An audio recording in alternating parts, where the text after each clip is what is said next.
School के 3-4 लड़के अलाव के इर्द गिर्द हल्का बनाकर बैठ गए और उस बूढ़े आदमी से जो टाट पर बैठा अपने इस्तखानी हाथ तापने की खातिर अलाव की तरफ बढ़ाया था, कहने लगे, बाबा जी कोई कहानी सुनाइए। मर्द मुअम्मर ने, जो गालिबन किसी गहरी सोच में गर्क था, अपना भारी सर उठाया जो गर्दन की लागरी की वजह से नीचे को झुका हुआ था। कहानी? मैं खुद एक कहानी हूँ, मगर उसके बाद के अल्फाज उसने अपने पोपले मुंह ही में बड़बड़ाए। शायद वो उस जुमले को लड़कों के सामने अदा करना नहीं चाहता था, जिनकी समझ इस काबिल न थी कि वो फलसफियाना नुकात हल कर सके। लकड़ी के टुकड़े एक शोर के साथ जल जल कर आतिशी शिकम को पुर कर रहे थे। शौलों की अनाबी रोशनी लड़कों के मासूम चेहरों पर एक अजीब अंदाज में रक्स कर रही थी।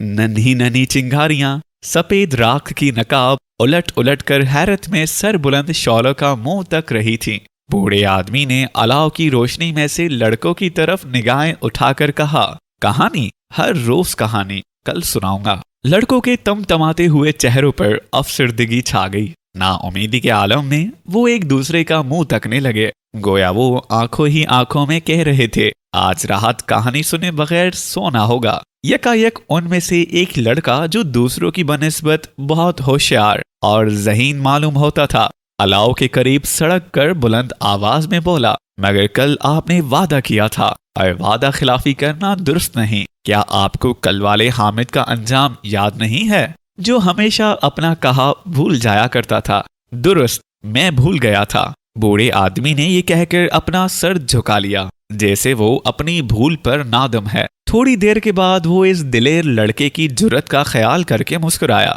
मेरे बच्चे, मुझसे गलती हो गई, मुझे माफ कर दो, मगर मैं कौन सी कहानी सुनाऊं? ठहरो, मुझे याद कर लेने दो। ये कहते हुए वो सर झुकाकर गहरी सोच में गर्क हो गया। उसे जिन और परियों की लायानी दास्तानों से सख्त नफरत थी। वो बच्चों को ऐसी कहानियां सुनाया करता था जो उनके दिलो दिमाग की इस्लाह कर सकें। उसे बहुत से फजूल किस्से याद थे जो उसने बचपन में सुने थे या किताबों में पढ़े थे, मगर उस वक्त वो अपने बरबत पीरी के बोसीदा तार छेड़ रहा था कि शायद इनमें कोई ख्वाबीदा राग जाग उठे। लड़के बाबा जी को खामोश देखकर आपस में आहिस्ता आहिस्ता बातें करने लगे। गालिबन उस लड़के की बात जैसे किताब चुराने पर बैद की सजा मिली थी। बातों बातों में उनमें से किसी ने बुलंद आवाज में कहा, मास्टर जी के लड़के ने भी तो मेरी किताब चुरा ली थी, मगर उसे सजा वजा ना मिली। किताब चुरा ली थी। इन 4 लफ्जों ने जो बुलंद आवाज में अदा किए गए थे, बूढ़े की खफ्ता याद में एक वाकया को जगा दिया। उसने अपना सफेद सर उठाया और अपनी आंखों के सामने भोली बसरी दास्तान को अंगड़ाइयां लेते पाया। एक लम्हे के लिए उसकी आंखों में चमक पैदा हुई, मगर वहीं गर्क हो गई। अस्तराब की हालत में उसने अपने नहीव जिस्म को जंबिश देकर अलाव के करीब किया। उसके चेहरे के तगीर व तब्दील से साफ तौर पर आया था कि वो किसी वाकया को दोबारा याद करके बहुत तकलीफ महसूस कर रहा है। अलाव की रोशनी बदस्तूर लड़कों के चेहरे पर नाच रही थी।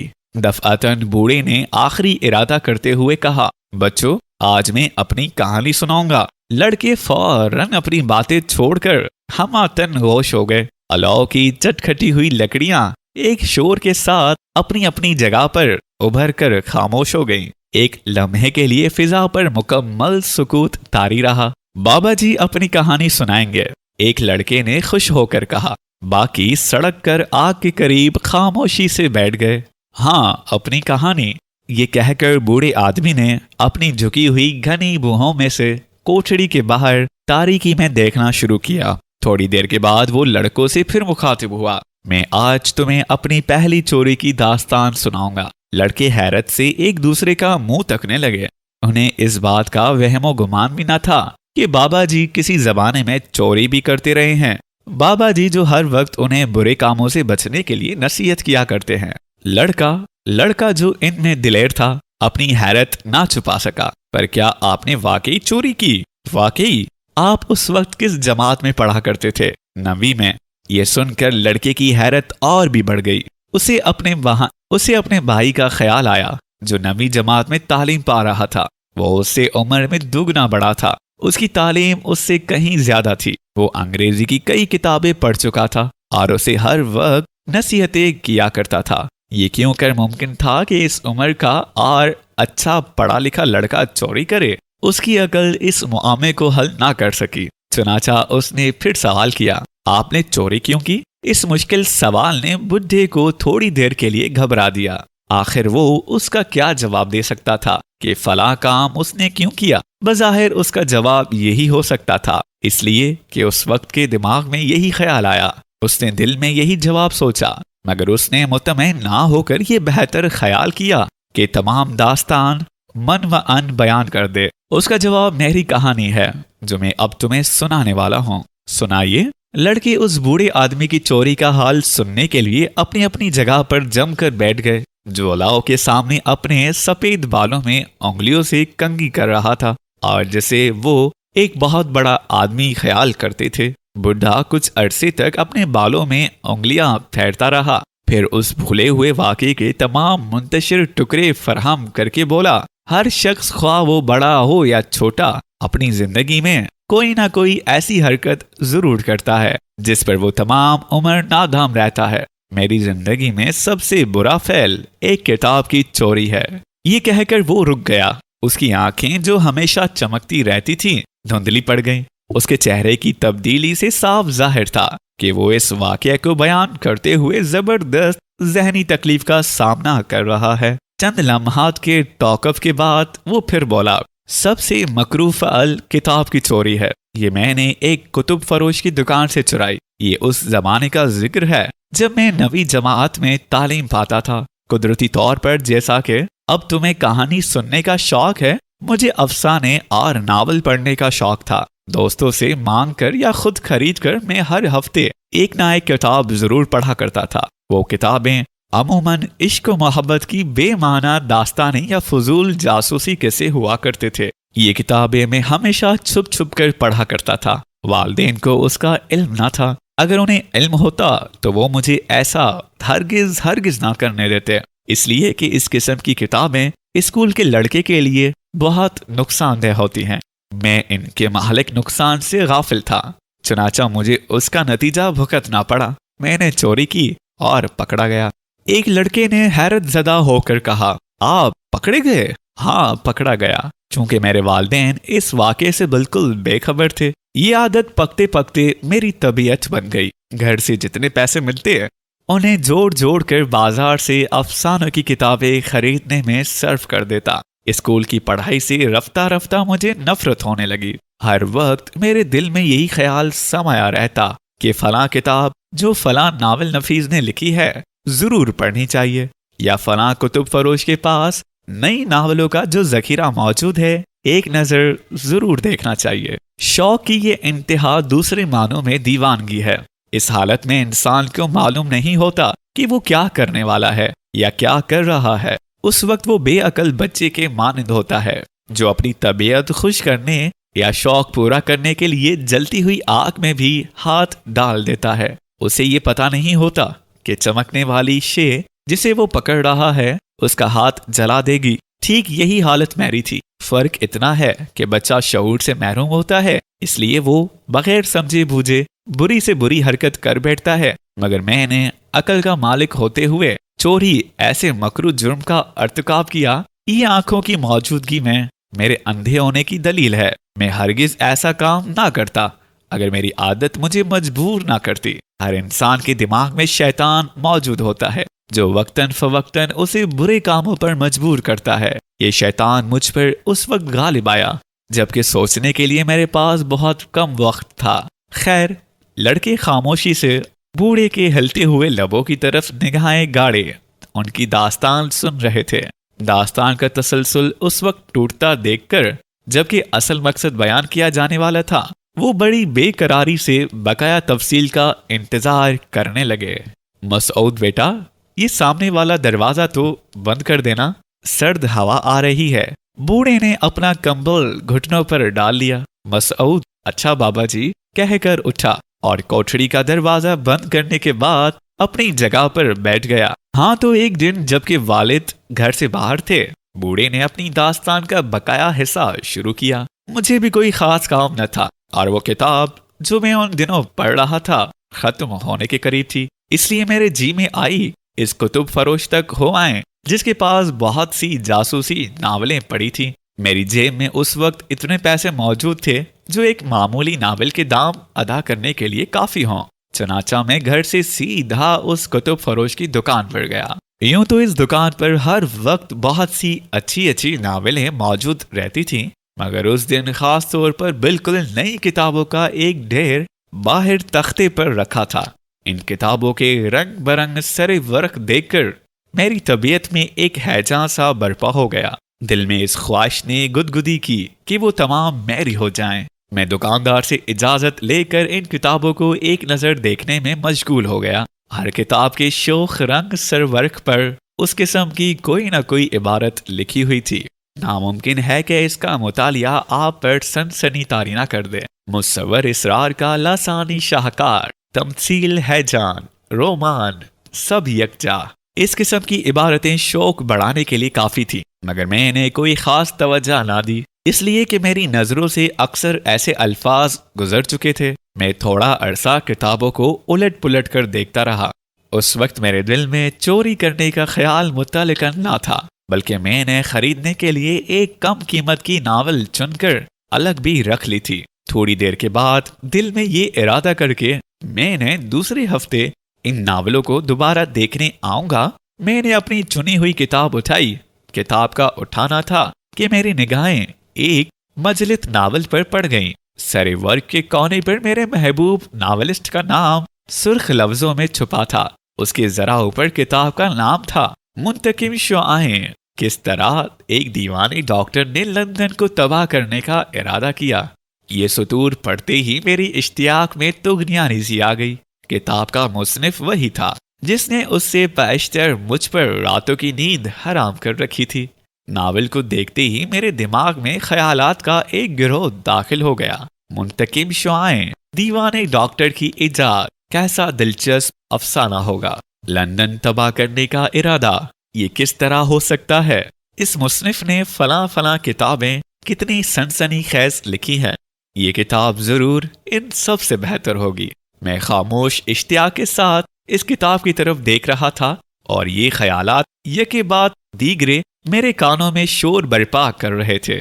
मैंने इस किताब को उठाया और खोल कर देखा तो पहले वर्क पर यह इबारत नजर आई। मुसनिफ इस किताब को अपनी बेहतरीन तसनीफ करार देता है। इन अल्फाज ने मेरे इश्तियाक में आग पर ईंधन का काम दिया। एकाएक ही मेरे दिमाग के खुदा मालूम किस गोशे से एक ख्याल कूद पड़ा, वो ये कि मैं इस किताब को अपने कोट में छुपा कर ले जाऊं। मेरी आंखें बेअख्तियार कुतुब फरोश की तरह मुड़ी जो कागज पर कुछ लिखने में मशगूल था। दुकान की दूसरी तरफ दो नौजवान खड़े मेरी तरह किताबें देख रहे थे। मैं सर से पैर तक लरस गया। ये कहते हुए बूढ़े का नहीफ जिस्म इस वाकये की याद से कांपा। थोड़ी देर तक खामोश रहकर उसने फिर अपनी दास्तान शुरू कर दी। एक लहजा के लिए मेरी दिमाग में ये ख्याल पैदा हुआ कि चोरी करना बहुत बुरा काम है, मगर ज़मीर की आवाज सारे वर्क पर बनी हुई लांबी लांबी शुआ में गर्क हो गई।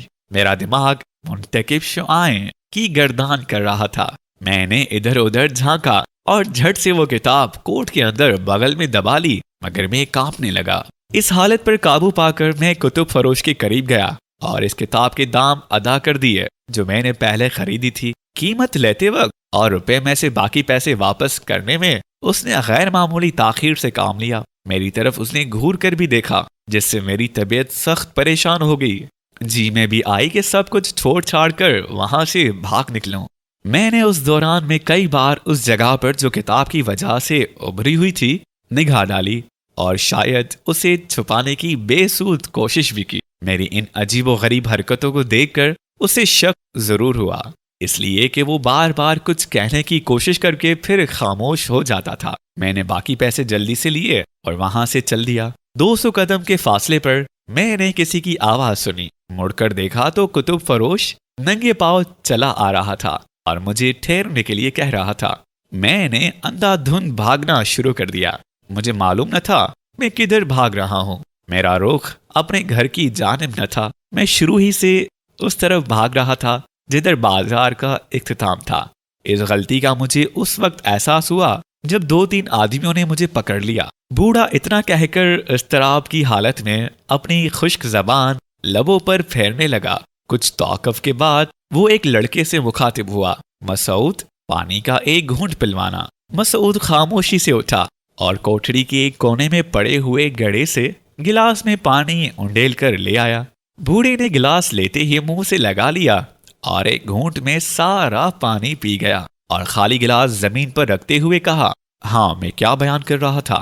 ایک لڑکے نے جواب دیا، آپ بھاگے جا رہے تھے، میرے پیچھے کتب فروش چور چور کی آواز بلند کرتا چلا آ رہا تھا۔ جب میں نے 2-3 آدمیوں کو اپنا تعاقب کرتے دیکھا تو میرے ہوش ٹھکانے نہ رہے۔ جیل کی آہنی سلاخیں، پولیس اور عدالت کی تصویریں ایک ایک کر کے میری آنکھوں کے سامنے آ گئیں۔ بے عزتی کے خیال سے میری پیشانی عرق آلود ہو گئی۔ میں لڑ کھڑایا اور گر پڑا۔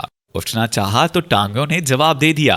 اس وقت میرے دماغ کی عجیب حالت تھی۔ ایک تند دھواں سا میرے سینے میں کروٹیں لے رہا تھا، آنکھیں فرتے خوف سے ابل رہی تھی اور کانوں میں ایک زبردست شور برپا تھا، جیسے بہت سے لوگ آہنی چادریں ہتھوڑیوں سے کوٹ رہے ہیں۔ میں ابھی اٹھ کر بھاگنے کی کوشش ہی کر رہا تھا کہ کتب فروش اور اس کے ساتھیوں نے مجھے پکڑ لیا۔ اس وقت میری کیا حالت تھی اس کا بیان کرنا بہت دشوار ہے۔ سینکڑوں خیالات پتھروں کی طرح میرے دماغ سے ٹکرا کر مختلف آوازیں پیدا کر رہے تھے۔ جب انہوں نے مجھے پکڑا تو ایسا معلوم ہوا کہ آہنی پنجے نے میرے دل کو مسل ڈالا ہے۔ میں بالکل خاموش تھا۔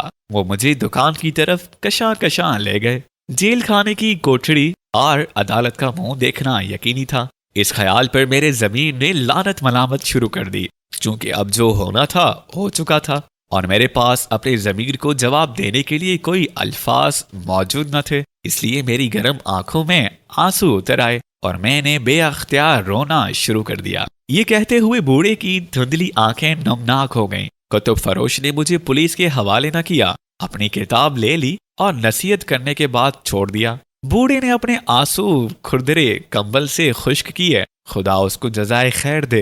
میں عدالت کے دروازے سے تو بچ گیا، مگر اس واقعے کی والد اور اسکول کے لڑکوں کو خبر ہو گئی۔ والد مجھ پر سخت خفا ہوئے، لیکن انہوں نے بھی آخر مجھے معاف کر دیا۔ 2-3 روز مجھے اس ندامت کے باعث بخار آتا رہا۔ اس کے بعد جب میں نے دیکھا میرا دل کسی کروٹ آرام نہیں لیتا اور مجھ میں اتنی قوت نہیں کہ میں لوگوں کے سامنے اپنی نگاہیں اٹھا سکوں، تو میں شہر چھوڑ کر وہاں سے ہمیشہ کے لیے روپوش ہو گیا۔ اس وقت سے لے کر اب تک میں نے مختلف شہروں کی خاک چھانی ہے، ہزاروں مسائب برداشت کیے ہیں، صرف اس کتاب کی چوری کی وجہ سے جو مجھے تا دم مرگ نادم و شرمسار رکھے گی۔ اس آوارہ گردی کے دوران میں نے اور بہت سی چوریاں کی، ڈاکے ڈالے، مگر ان پر نادم نہیں ہوں، مجھے فخر ہے۔ بوڑھی کی دھندلی آنکھوں میں پھر پہلے سی چمک نمودار ہو گئی اور اس نے الاؤ کے شعلوں کو ٹکٹکی باندھ کر دیکھنا شروع کر دیا۔ ہاں مجھے فخر ہے، یہ لفظ اس نے تھوڑے توقف کے بعد دوبارہ کہے۔ الاؤ میں آگ کا ایک شعلہ بلند ہوا اور ایک لمحہ فضا میں تھڑ تھڑا کر وہیں سو گیا۔ بوڑھے نے شعلے کی جرت دیکھی اور مسکرا دیا، پھر لڑکوں سے مخاطب ہو کر کہنے لگا، کہانی ختم ہو گئی، اب تم جاؤ، تمہارے ماں باپ انتظار کرتے ہوں گے۔ مسعود نے سوال کیا، مگر آپ کو اپنی دوسری چوریوں پر کیوں فخر ہے؟ فخر کیوں ہے؟ بوڑھا مسکرا دیا، اس لیے کہ وہ چوریاں نہیں تھیں۔ اپنی مسروقہ چیزوں کو دوبارہ حاصل کرنا چوری نہیں ہوتی میرے عزیز، بڑے ہو کر تمہیں اچھی طرح معلوم ہو جائے گا۔ میں سمجھا نہیں، ہر وہ چیز جو تم سے چرا لی گئی ہے تمہیں حق حاصل ہے کہ اسے ہر ممکن طریقے سے اپنے قبضے میں لے آؤ، پر یاد رہے تمہاری کوشش کامیاب ہونی چاہیے، ورنہ ایسا کرتے ہوئے پکڑے جانا اور اذیتیں اٹھانا ابز ہے۔ لڑکے اٹھے اور بابا جی کو شب بخیر کہتے ہوئے کوٹھڑی کے دروازے سے باہر چلے گئے۔ بوڑھے کی نگاہیں ان کو تاریکی میں گم ہوتے دیکھتی رہیں۔ تھوڑی دیر اسی طرح دیکھنے کے بعد وہ اٹھا اور کوٹھڑی کا دروازہ بند کرتے ہوئے بولا، کاش کہ یہ بڑے ہو کر اپنی کھوئی ہوئی چیز واپس لے سکیں۔ بوڑھے کو خدا معلوم ان لڑکوں سے کیا امید تھی۔